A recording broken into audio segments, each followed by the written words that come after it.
Kami di sini akan membuat sebuah presentasi dari kelompok 4 akuntansi bank yang beranggotakan 7 orang.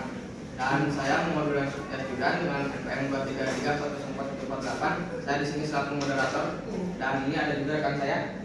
Saya Muhammad Rafi Saputra dengan NPM 223404096. Saya Dwi Gizawan dengan NPM 233404070. Saya Rita Berarti. Saya Rita Laudia. Di sini saya akan memaparkan materi pertama, yaitu latar belakang. Dalam dunia bisnis modern, komitmen keuangan dapat muncul dalam berbagai bentuk seperti kontrak pembelian, perjanjian sewa, dan kewajiban pembayaran utang. Pengelolaan komitmen ini memerlukan sistem akuntansi yang mampu mencatat dan melaporkan informasi secara akurat dan tepat waktu. Pentingnya akuntansi komitmen juga tercermin dalam standar akuntansi internasional yang mengatur pengakuan, pengukuran, dan pelaporan komitmen keuangan. Standar ini bertujuan untuk memastikan bahwa laporan keuangan yang disajikan oleh entitas mencerminkan kondisi keuangan yang sebenarnya, termasuk komitmen yang telah dibuat. Selanjutnya, dengan adanya standar ini, pengguna laporan keuangan seperti investor, kreditur, dan regulator dapat memperoleh gambaran yang lebih jelas mengenai posisi keuangan dan kinerja entitas. Penerapan akuntansi komitmen yang efektif sangat penting untuk menjaga keseimbangan fiskal dan memastikan penggunaan dana publik yang efisien. Dan saya lanjutkan kepada pemateri selanjutnya. Di sini saya akan menjelaskan tentang akuntansi komitmen. Komitmen akuntansi adalah metode pencatatan yang mengatur kewajiban atau pengeluaran yang akan datang berdasarkan perjanjian atau kontrak yang telah dibuat, meskipun transaksi tersebut belum terjadi. Dalam komitmen akuntansi, perusahaan mencatat komitmen seperti kontrak pembelian bahan baku, sewa jangka panjang, atau proyek konstruksi yang sedang berjalan. Komitmen akuntansi merupakan salah satu cabang akuntansi yang fokus pada pencatatan dan pelaporan komitmen keuangan yang telah dibuat oleh suatu entitas, baik itu perusahaan, organisasi, maupun individu. Kemudian komitmen dalam konteks ini merujuk pada janji atau kesepakatan yang mengikat entitas untuk melakukan pembayaran atau pengeluaran di masa depan. Penerapan komitmen akuntansi sangat penting dalam pengelolaan keuangan yang transparan dan akuntabel, terutama dalam hubungan bisnis yang dinamis dan penuh dengan pemerintah. Kemudian akuntansi komitmen berfungsi untuk mencatat atau mendata semua transaksi lebih awal dalam akuntansi, akrual, dan kas. Suatu usaha diakui ketika sebuah pesanan yang telah dikeluarkan untuk membeli barang atau jasa di saat kontrak kerja dibuat, ketika dana diperlukan untuk memenuhi obligasi jangka panjang. Tujuan utama dari komitmen akuntansi adalah untuk memberikan gambaran yang lebih akurat tentang kewajiban masa depan perusahaan dan membantu manajemen dalam merencanakan kebutuhan likuiditas serta mengelola risiko keuangan. Terima kasih. Saya lanjutkan kepada pemateri berikutnya. Di sini saya akan menjelaskan mengenai jenis-jenis akuntansi komitmen. Yaitu yang pertama ada komitmen tagihan, yaitu komitmen yang akan diterima oleh suatu bank dari pihak lainnya. Komitmen yang tergolong tagihan yaitu seperti fasilitas kredit yang diterima dan belum digunakan ilustrasi pada saat terjadi komitmen. Lalu yang kedua yaitu komitmen kewajiban, merupakan komitmen yang akan diberikan oleh suatu mitra, suatu entitas kepada nasabah atau pihak lain seperti fasilitas kredit yang tidak dapat dibatalkan. Komitmen yang tergolong kewajiban misalnya fasilitas kredit yang diberikan dan belum ditarik. Selanjutnya itu kewajiban pembelian kembali yang tetap yang dijual dengan syarat repo.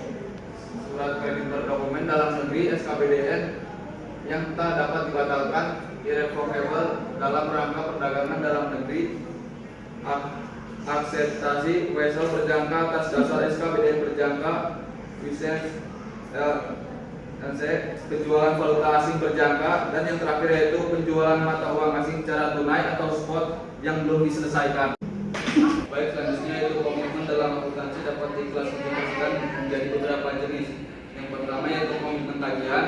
Komitmen tagihan adalah komitmen yang menimbulkan hak bagi pihak bank untuk memperoleh seperti yang diperjanjikan dengan pihak lain yang bertransaksi.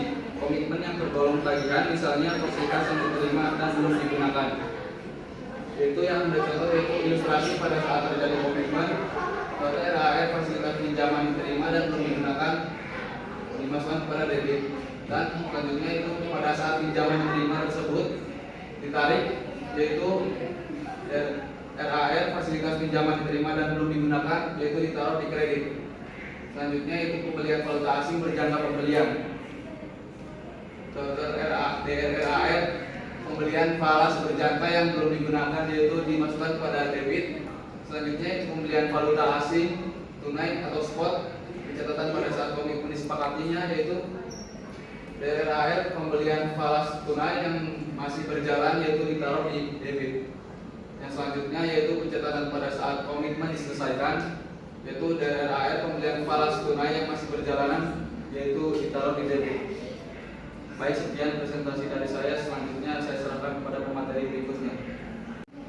Komitmen kewajiban merupakan komitmen yang akan diberikan oleh suatu entitas kepada nasabah atau pihak lain, seperti fasilitas kredit yang belum ditarik dan letter of credit yang tidak dapat dibatalkan.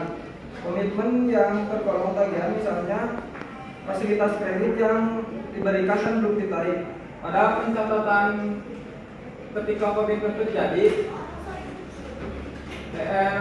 DRAR fasilitas kredit yang diberikan dan belum digunakan dimasukkan ke debit. Setiap ada penarikan pencatatannya adalah fasilitas kredit yang diberikan dan belum digunakan dimasukkan ke kredit. Kewajiban pembelian kembali aktiva yang dijual dengan syarat repo. Dengan demikian dalam rekening administratif pun akan dicatat sesuai dengan nilai kewajiban yang akan timbul sesuai perjanjian dengan jurnal sebagai berikut. pada CRR kewajiban pembelian kembali aktiva dan bank yang dijual dengan syarat repo dimasukkan kepada kredit.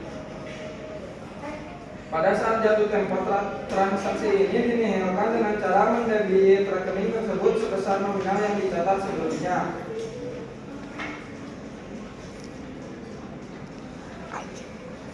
CRR kewajiban pembelian kembali aktiva dan bank yang dijual dengan syarat repo dimasukkan ke debit.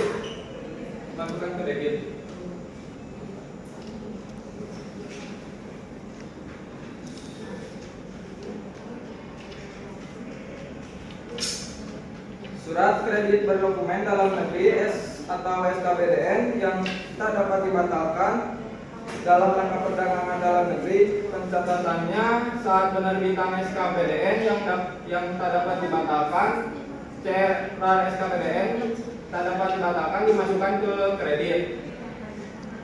Pada saat bank pembayar melakukan pembayaran terhadap beneficiary, maka bank penerbit membukukan rekening administrasi sebagai berikut.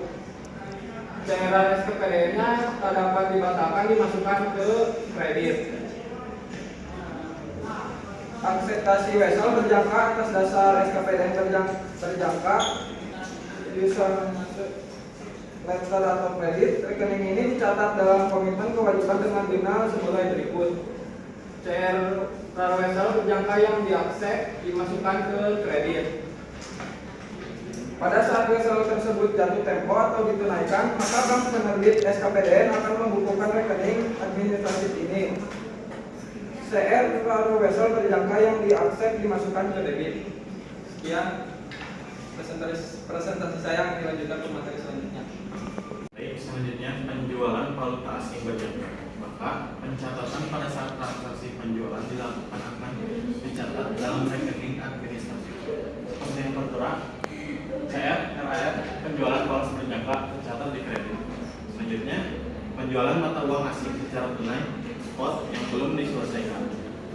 transaksi ini akan menimbulkan kewajiban bank. Dengan demikian, saat transaksi dicetak dan rekening administratif sebagai berikut. DRLAN penjualan kepala senai spot yang belum diselesaikan tertulis di kredit. Selanjutnya, pentingnya akuntansi komitmen.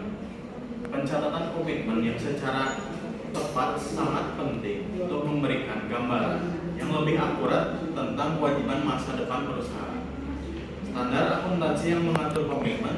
Catatan komitmen dalam laporan keuangan adalah pengungkapan yang menjelaskan kewajiban yang belum diakui, seperti kontrak atau sewa atau pembelian aset.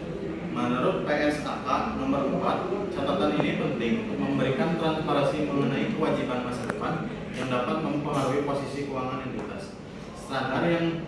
Standar akuntansi yang mengatur komitmennya. Standar akuntansi keuangan perbankan Indonesia (SKAPI) mewajibkan bank untuk mencatat transaksi komitmen secara single entry pada tanggal laporan keuangan. Komitmen bersih dari suatu bank harus terlihat dengan jelas. Ya, saya lanjutkan ke materi selanjutnya. Di sini saya akan memaparkan studi kasus penerapan akuntansi komitmen dalam sektor publik. Studi kasus ini menggambarkan penerapan akuntansi komitmen dalam sistem keuangan pemerintah, khususnya untuk pencatatan pemesanan barang atau jasa. Misalnya, sebuah unit pemerintah mengalokasikan anggaran sebesar 500 juta rupiah untuk pembelian selengkapan kantor. Dari anggaran tersebut dilakukan pemesanan pertama senilai 200 juta rupiah. Dan dalam akuntansi komitmen, pemesanan ini dicatat pada saat pesanan dikeluarkan, meskipun belum ada kas yang keluar atau barang yang diterima. Transaksi ini dicatat sebagai beban pemesanan senilai 200 juta rupiah dan diimbangi dengan pencatatan pada akun cadangan pemesanan. Dan hal ini mengurangi anggaran yang tersedia menjadi 300 juta rupiah dan mencegah pengeluaran melebihi anggaran yang telah ditetapkan. Jika kemudian terdapat pemesanan kedua sebesar 350 juta rupiah, maka sistem akuntansi komitmen akan menunjukkan bahwa total pesanan melebihi sisa anggaran sebesar 500 juta rupiah. Informasi ini memungkinkan adanya penyesuaian sebelum pengeluaran aktual terjadi dan berfungsi sebagai pengingat agar belanja tidak melampaui anggaran. Adapun ilustrasi pencatatan jurnal sebagai berikut. Pencatatan pada pemesanan pertama, beban pemesanan perlengkapan kantor yang disimpan di debit. Beban adalah pengeluaran atau biaya yang harus ditanggung oleh entitas ketika sebuah pemesanan dilakukan. Entitas mengakui adanya kewajiban untuk membayar barang atau jasa yang dipesan, dan cadangan pemesanan yang disimpan di kredit. Cadangan ini merupakan akun yang digunakan untuk mencatat kewajiban atau pengurangan dari sumber daya yang tersedia. Dalam konteks ini, cadangan pemesanan mencerminkan komitmen anggaran yang telah dibuat. Dan pencatatan pemesanan kedua, beban pemesanan perlengkapan kantor senilai 350 juta rupiah disimpan di debit, dan cadangan pemesanan senilai 350 juta rupiah yang disimpan di kredit. Untuk selanjutnya akan disampaikan, saya kembalikan kepada moderator. Baik, untuk selanjutnya ada kesimpulan. Komitmen dalam akuntansi juga mencakup kewajiban kontraktual seperti sewa jangka panjang, kontraktual pembelian bahan baku, dan proyek konstruksi yang sedang berjalan. Pencatatan komitmen ini penting untuk memberikan gambaran yang lebih akurat tentang kewajiban masa depan perusahaan dan membantu manajemen dalam merencanakan kebutuhan likuiditas serta mengelola risiko keuangan. Baik, mungkin cukup itu saja. Sekian dari video presentasi kelompok kami. Apabila ada kesalahan, Assalamualaikum warahmatullahi wabarakatuh.